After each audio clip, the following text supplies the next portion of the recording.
అందరికీ నమస్కారం. నా పేరు అర్చన. ఈరోజు కథ 'నా గుండె చప్పుడు నువ్వే' part 78. Next day morning Harsha నిద్రలేచి అంజు పక్కన పడుకోవడం వల్ల కంఫర్ట్ లేక మెడ పట్టేస్తుంది. మెల్లగా లేచి మెడ అటు ఇటు అంటూ అబ్బా అనుకుంటూ ఉంటే మెల్లగా కళ్ళు తెరిచి హర్షని చూస్తుంది అంజు. ఏమైంది హర్ష అడుగుతుంది. ఏం లేదు, నేను బిల్ సెటిల్ చేసి వస్తాను, ఇంటికి వెళ్దాం అని చిన్నగా నవ్వి, సరే కానీ నువ్వు వాష్రూమ్ వెళ్తావా, తీసుకెళ్ళనా? హా అవును అంటుంది చిన్నగా కళ్ళు కిందికేసి. ఎందుకు బేబీ అంత సిగ్గుపడుతున్నావు, నా దగ్గర సిగ్గెందుకు అని తన 2 చేతులతో లిఫ్ట్ చేసి వాష్రూమ్ దగ్గర మెల్లగా వదిలిపెడతాడు. అంజు వచ్చే వరకు అక్కడే ఉండి తను బయటికి రాగానే మళ్ళీ లిఫ్ట్ చేసి బెడ్ రెస్ట్కి కూర్చోబెట్టి పాలల్లో ప్రోటీన్ పౌడర్ కలిపి ఇదిగో తాగు అని తన చేతికి ఇస్తాడు. అంజు మిల్క్ తాగి గ్లాస్ పక్కన పెడుతుంది. ఈసారి తన లిప్స్కి అంటిన మిల్క్ని తుడుచుకోవట్లేదు పాప. ఎలాగో బాబు తుడుస్తాడని చూస్తోంది. కానీ మర్చిపోయాడు హర్ష. నేను బిల్ సెటిల్ చేసి వస్తాను అనుకుంటూ వెళ్తుండగా అంజు మూతి ముడుచుకుంటుంది తనని చూడలేదని. సర్లే ఏం చేస్తాం అని పక్కనే ఉన్న నాప్కిన్తో తుడుచుకుంటూ ఉండగా మెరుపులాగా వచ్చి టక్కున లిక్ చేసి వెళ్ళిపోతాడు. హాస్పిటల్ బిల్ సెటిల్ చేసి డిశ్చార్జ్ కార్డ్ ఇవ్వడంతో ఇక అంజు దగ్గరికి వస్తాడు. డాక్టర్ హర్ష వెనకే వచ్చి అంజుని ఇంకోసారి చెక్ చేసి పర్ఫెక్ట్లీ ఆల్ రైట్, ఇక తీసుకెళ్ళండి అనగానే ఓకే డాక్టర్ థ్యాంక్ యూ అని చెప్పి లిఫ్ట్ చేయబోతుండగా, ఎందుకు లిఫ్ట్ చేయడం, వీల్ చైర్ ఉంది కదా, అందులో కూర్చోబెట్టండి అంటుంది. వద్దు డాక్టర్ అని తనే లిఫ్ట్ చేసి కార్లో కూర్చోబెట్టి ఇంటికి బయలుదేరుతారు. అంజుకి హర్ష వాళ్ళ ఇల్లు ఎప్పుడు చూడలేదు కాబట్టి ఎందుకో ఒకలాంటి టెన్షన్ మొదలవుతుంది. ఎప్పుడు ఏదో ఒకటి మాట్లాడే అంజు సైలెంట్గా ఉండడం చూసి, ఓయ్ ఏమైందే సైలెంట్గా ఉన్నావు అంటాడు. ఏమో మీ ఇంటికి రావాలంటే భయంగా ఉంది అంటుంది. ఏయ్ మీ ఇల్లేంటి, మీ ఇల్లు నీ ఇల్లు కాదా అంటాడు. ఆ మాటకు చిన్నగా నవ్వి, మీరు కష్టపడి కట్టుకున్నారు కదా, నా ఇల్లు ఎలా అవుతుంది, నేను ఎవరిని, the great business magnate Harshavardhan Reddy అంటుంది వెటకారంగా. ఒక అస్సలు నవ్వు రాలేదు. ఎక్కువ చేయకుండా నేను అడిగిన దానికి ఆన్సర్ చెయ్యి అనగానే అంజలికి ఏం చెప్పాలో అర్థం కాక తల పక్కకి తిప్పేస్తుంది. ఓయ్ ఒక్కటిచ్చానంటే గుబ్బ గుయ్యమంటుంది. నేనేమడుగుతున్నాను, నువ్వేం చేస్తున్నావే అనగానే ఏం చెప్పాలో అర్థం కావట్లేదు పాపకి. చెప్పు నేనెవరిని, రాజారావు గారి కొడుకు అంటుంది చిన్నగా. అంజు నాకు కోపం తెప్పించకు, చెబుతావా లేక కారు ఇక్కడే ఆపనా, నువ్వు చెప్పే వరకు కారు ముందుకు పోదు అనగానే ఈయన గారితో ఎందుకు వచ్చినదంట, తమరు నా భర్త అంటుంది. అంజు అలా అనగానే హర్ష ఫేస్లో చిన్నగా స్మైల్. నేను నీ భర్తని అయినప్పుడు ఆ ఇల్లు ఎవరిది అవుతుంది, నీది అవుతుంది అంటుంది. చెప్పు తీసుకొని కొడతా, చక్కగా చెప్పు, నాది అవుతుంది అంటుంది.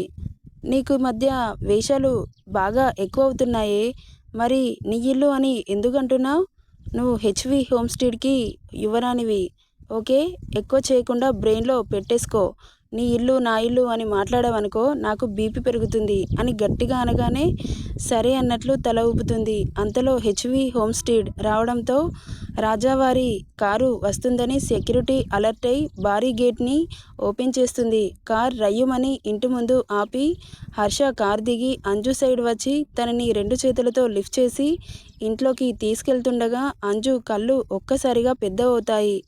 ఏంటి ఇది, ఇల్లా ఇంద్రభవనమా అన్నట్లు చూస్తూ ఉంది పాప.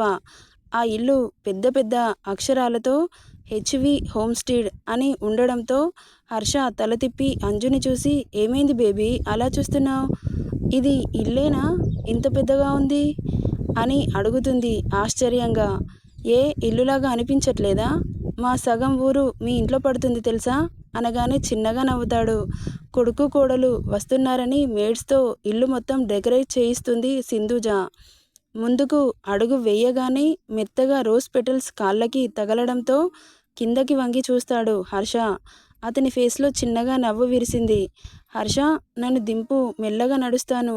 నో బేబీ నాకు ఇలాగే బాగుంది అంటాడు. నీకు బానే ఉంటుంది, నాకే ఏదోలా ఉంది. ఏదోలా ఎందుకుందే, ఎవరైనా చూస్తే బాగోదు, దింపు బాబు ప్లీజ్ ఉష్ అంటాడు. తనని 2 చేతులతో అలాగే ఎత్తుకొని ఇంటి గుమ్మం వరకి వస్తాడు. డోర్ క్లోజ్ చేసి ఉండడంతో చిరాకొస్తుంది బాబుకి. వాళ్ళు కరెక్ట్ గుమ్మం వరకి రాగానే టక్కున డోర్ ఓపెన్ అయ్యి పైనుండి ఫ్లవర్స్ వాళ్ళిద్దరి మీద పడుతూ వాళ్ళకి వెల్కమ్ చెబుతూ అందరూ ఒకేసారి happy married life my darlings అని గట్టిగా అరుస్తారు. వాళ్ళు అలా గ్రాండ్గా వెల్కమ్ చెప్పగానే అంజు, హర్ష ఇద్దరు ఒకరినొకరు చూసుకొని నవ్వుకుంటారు. లోపలికి రావడానికి హర్ష అడుగు ముందుకు వేస్తుండగా ఆగండి ఆగండి అంటూ అరుస్తారు. టక్కున అక్కడే ఆగిపోతాడు బాబు. మళ్ళీ ఏంటి అంటాడు హాస్పిటల్లో ఉండి ఒళ్ళంతా చిరాకొస్తుంటే. 1 మినిట్ ఆగండి అంటూ సింధూజ హారతి పళ్ళెం తీసుకుని వస్తుంది. ఇప్పుడు ఇవన్నీ అవసరమా మామ్ అంటాడు. అవసరమే నాన్న, కొత్తగా పెళ్ళైన జంట మళ్ళీ హాస్పిటల్ నుండి వస్తున్నారు కదా, ఎందరి కళ్ళు పడ్డాయో ఏంటో నా పిల్లల మీద అనుకుంటూ దిష్టి తీసి హారతి ఇచ్చి లోపలికి కుడికాలు పెట్టి రండి అంటుండగా ఆగండి ఆగండి అంటుంది నిత్య. హే మళ్ళీ ఏంటే అంటాడు విసుగ్గా. అన్నయ్య ఇంకో 1 మినిట్ ఆగు అని నువ్వు వదిన పేరు చెప్పు, వదిన నీ పేరు చెబుతుంది. అలాగైతేనే ఇంట్లోకి రానిస్తాం, లేకపోతే రానివ్వం అంటూ శ్వేత, నిత్య ఇద్దరు అడ్డుగా నిలబడతారు. ఉషో, ఇప్పుడు దాని పేరు చెప్పడానికి కూడా ఇంత హడావిడి చేయాలా? అదేం కుదరదు, చెప్పి లోపలికి రావాలి. మీకు కావాలంటే మళ్ళీ పెళ్లి చేసుకుంటాం, కానీ మమ్మల్ని ఇలా విసిగించకండి. నువ్వు మళ్ళీ పెళ్లి చేసుకున్నా సరే ఇప్పుడు మాత్రం పేరు చెప్పాల్సిందే. తన పేరు నీకు తెలీదా? ఎందుకలా విసిగిస్తున్నావు అంటాడు చిరాగ్గా ఫేస్ పెట్టి. అరే చెప్పన్నయ్య, సిగ్గుపడుతున్నావా అంటుంది. అలాగైనా చెబుతాడేమో అని షార్పుగా ఒక చూపు చూసి అంజలి అంటాడు. అలా కాదు, ఇద్దరి పేర్లు కలిపి చెప్పు. ఎలాగంటే నేను తను వచ్చామని ఇద్దరి పేర్లు కలిపి చెప్పు అంటుంది మళ్ళీ. అంజలి, హర్షవర్ధన్ రెడ్డి ఇద్దరం కలిసి వచ్చాం అంటాడు. సూపర్, వదిన నువ్వు చెప్పు అనగానే పాప ఓ తెగ సిగ్గుపడిపోతుంది. మీ అన్నయ్య చెప్పాడు కదా నిత్య, మళ్ళీ నేనెందుకు అంటుంది. అదేం కుదరదు, నువ్వు కూడా చెప్పాల్సిందే. అంజు చెప్పు, లోపలికి వెళ్దాం అంటాడు. ఓయ్ నీకేంటి, నువ్వు బాగానే చెబుతావు, నాకు సిగ్గవుతుంది. అంటే నేను సిగ్గులేనోడినా? నేను అలా అన్నానా? మీరు గొడవ పడడం ఆపుతారా? వదిన చెప్పు అనగానే నా భర్త హర్షవర్ధన్ రెడ్డి, ఆయన భార్య అంజలి రెడ్డి వచ్చాము అనగానే అలా చెబుతుందని ఎక్స్పెక్ట్ చేయని బాబు ఫుల్ ఖుషి అవుతున్నాడు లోపల. హర్ష పాపని చూసి ఎవరికీ కనబడకుండా చిన్నగా ఐవింగ్ చేస్తాడు. పాప బుగ్గలు సిగ్గుతో ఎరుపెక్కుతాయి. సింధుజ గారు కొడుక్కి కోడలికి లెఫ్ట్ హ్యాండ్తో కుంకుమ పెట్టి కుడికాలు పెట్టి రమ్మనగానే హర్ష అంజలిని ఎత్తుకొని కుడికాలు పెట్టి లోపలికి వస్తాడు. డైరెక్ట్గా తన రూమ్కి తీసుకెళ్లి బెడ్ మీద పడుకోబెడతాడు. హర్ష రూమ్ని చూసిన అంజు షాక్ అయ్యి షేక్ అవుతుంది పాప. ఏంటి పాప, ఎందుకంతలా షాక్ అవుతున్నావు? నీ రూమ్ చాలా బాగుంది. Full posh interior design new లుక్తో కొత్తగా కనబడుతుండే సడన్గా పాప కళ్ళు వాల్ మీద పడగానే గుడ్లు ఇంకాస్త పెద్దవి చేసి బాతుగుడ్లలా చూస్తూ ఉంది. ముంబైలో తీసిన పిక్స్, హర్ష రూమ్ మొత్తం అంజు పిక్స్ గ్యాప్ లేకుండా ఉండడం చూసి పాప కళ్ళు సంతోషంతో వర్షిస్తాయి. అంజు ని గమనించిన హర్ష దగ్గరికి వచ్చి ఓయ్ మెంటల్, ఏమైందే, ఎందుకు ఏడుస్తున్నావు అంటాడు. నీకు ఏం చేశానని, ఎందుకు ఇంత ప్రేమ నేనంటే అనగానే ఉఫ్ అది ప్రేమ కాదు అనగానే బాబు ఏం చెప్తాడో అర్థమయ్యి కోరిక అంటుంది. తెలిసిపోయిందా? ఇన్నిసార్లు చెప్పావు, తెలీదా అంటుంది షార్పుగా చూస్తూ. సరే కానీ ఫ్రెష్ అవుతావా అడుగుతాడు. అంటుంది చిన్నగా. నేను నీకు అంటున్నా బాబు నోటి మీద చెయ్యి పెట్టి వద్దు నేనే చేస్తాను అంటుంది. ఎలా బేబీ అంటాడు కళ్ళెగరేస్తూ. ఎలా చేస్తారు చేతులతో అంటుంది. ఈ ఒక్కరోజు నేను చేయిస్తా అంటాడు హస్కీగా. ఓయ్ ఏంటి అంత లేదు, నేనే చేస్తా అంటూ మెల్లగా లేస్తుండగా మళ్ళీ స్టమక్లో పెయిన్ రావడంతో అమ్మా అంటుంది. చూసావా, అందుకే నేను చేయిస్తా అంటున్నాను. నాకు ఇలా ఉందని నువ్వు ఓ అడ్వాంటేజ్ తీసుకోకు అనగానే ఏ నువ్విలా లేకపోతే నాకు భయమా అంటూ పాపను టక్కున లిఫ్ట్ చేసి వాష్రూమ్కి తీసుకెళ్లి బాతింగ్ టబ్లో కూర్చోబెడతాడు. అంజు సడన్గా జరిగిన ఆ పరిణామానికి నోరు తెరిచి చూస్తుంది. ఓయ్ ఏంటి అంటుంది ఆశ్చర్యంగా. ఏంటి, ఏం లేదు. నువ్వేంటి, బయటికి వెళ్ళిపో ప్లీజ్ హర్ష, ప్లీజ్ బయటకు వెళ్ళు అంటూ ఉండగా అరవకు అంటూ తన లిప్స్పై వేలు పెట్టి పింక్ కలర్లో ఊరిస్తున్న లిప్స్ని చూస్తూ అతని వేలితో సుతారంగా మీటుతూ ఉంటే ముడుచుకున్న ఆమె పెదవులు సన్నగా విచ్చుకున్నాయి. Harsha hot and cold shower on చేస్తాడు. పైనుండి పడుతున్న వాటర్ ఇద్దరి మీద పడుతుంటే అప్పటి వరకు ఇరిటేటింగ్గా ఉన్న శరీరం నీళ్లు పడగానే ఒళ్ళు పులకరించిపోతుంది ఇద్దరికీ. నీటి బొట్లు పడి అంజు శరీరం ఇంకాస్త మెరిసిపోతుంటే నీటి చుక్కలు పడ్డ హనీ లిప్స్ ఊరిస్తుంటే తన అధరాలతో అందుకోవాలని చూస్తుంటే చెయ్యి అడ్డం పెడుతుంది. ఆమె చేతులని మెల్లగా తొలగిస్తూ ఆమె స్టమక్ మీద ప్రెషర్ పడకుండా టక్కున మూసేస్తాడు. ఇంతకు ముందు ముద్దులో టెన్షన్, ఏదో తప్పు చేస్తున్నానన్న భయం, కంగారు ఉండేది. కానీ ఇప్పుడు అవేవీ లేవు. ఇష్టంగా సహకరిస్తుంది. అతని ప్రేమని మనస్ఫూర్తిగా ఆస్వాదిస్తుంది. అతను ఆమెలోని మకరందాన్ని స్మూత్గా అందుకుంటున్నాడు. ఈసారి ఆ ముద్దులో హార్డ్నెస్ లేదు. ఓన్లీ ఆమె మీద మాటల్లో చెప్పలేనంత ఇష్టం కలుగుతుంది.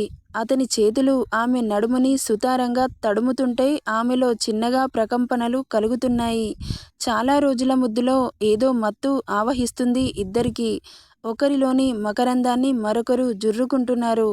అలా 10 నిమిషాలకి ఆమె ఊపిరి భారం అవుతుందనగా ఆమె పరిస్థితి గుర్తు చేసుకుని ఆమె లిప్స్ని వదలాలని అనిపించకపోయినా కష్టంగా వదిలి ఆమెను చూడగానే పాలల్లో ముంచిన ముత్యంలా కనబడుతుంది.